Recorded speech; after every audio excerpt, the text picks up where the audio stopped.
અમદાવાદમાં ગેરકાયદે બાંધકામ પર તંત્રનું બુલડોઝર ફર્યું। પાલડી વિસ્તારમાં કોશરબ આશ્રમ પાછળ ડિમોલિશન કામગીરી કરવામાં આવી।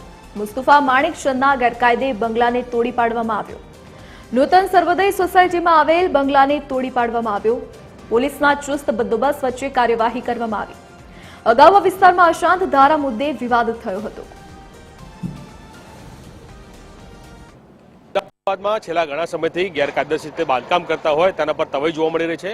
આજની જ્યારે વાત કરીએ ત્યારે અમદાવાદ મ્યુનિસિપલ કોર્પોરેશન દ્વારા શહેરના અલગ અલગ વિસ્તારોમાં જ્યાં ગેરકાયદેસર રીતે બાંધકામ ઊભા કર્યા હોય છે તેને દૂર કરવાની કામગીરી કરવામાં આવતી હોય છે। ત્યારે આજે અમદાવાદમાં જોઈ શકાય છે કે પાલડી આ વિસ્તાર છે કે જ્યાં પાલડી કોચરબ આશ્રમ પાસે આવેલું આ નૂતન સર્વોદય સોસાયટી કે જ્યાં બંગલાઓ જે છે આલિશાન બંગલા બનાવવામાં હતા, જે ગેરકાયદેસર રીતે ઊભા કરવામાં આવ્યા હતા તેને દૂર કરવાની કામગીરી જે છે તે અત્યારે હાલ કરવામાં આવી રહી છે।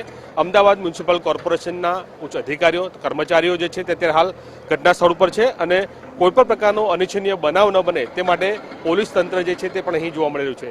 એટલે કે સૌથી મહત્વપૂર્ણ છે કે આ બંગલા જે છે તે ગેરકાયદેસર રીતે ઊભા કરવામાં આવ્યા હતા અને અત્યારે હાલ જોઈ શકાય છે કે અમદાવાદ મ્યુનિસિપલ કોર્પોરેશનનો હથોડો જે છે તે આ બિલ્ડિંગ ઉપર ચાલી રહ્યો છે અને બિલ્ડિંગનું જે બાંધકામ જે છે તેને તોડવાની કામગીરી જે છે તે કરવામાં આવી રહી છે। સૌથી મહત્વપૂર્ણ છે કે આ બિલ્ડિંગ જોઈ શકાય છે કે છેલ્લા ઘણા સમયથી આ પ્રકારની ઊભી કરવામાં આવી હતી અને અહીંના ધારાસભ્ય જે છે તેણે પણ અનેકવાર રજૂઆત કરી છે। અશાંત ધારાના મુદ્દાને લઈને તેઓએ રજૂઆત કરી હતી, પત્ર પણ લખ્યા હતા અને ત્યારબાદ હવે આ પ્રકારની કામગીરી જે છે તે કરવામાં આવી રહી છે। એટલે કે સૌથી મહત્વપૂર્ણ છે કે અમદાવાદ મ્યુનિસિપલ કોર્પોરેશનનો હથોડો જે છે તે ગેરકાયદેસર બિલ્ડિંગો જે બનાવવામાં આવતી હોય છે તેની ઉપર ચાલવા માંડ્યો છે।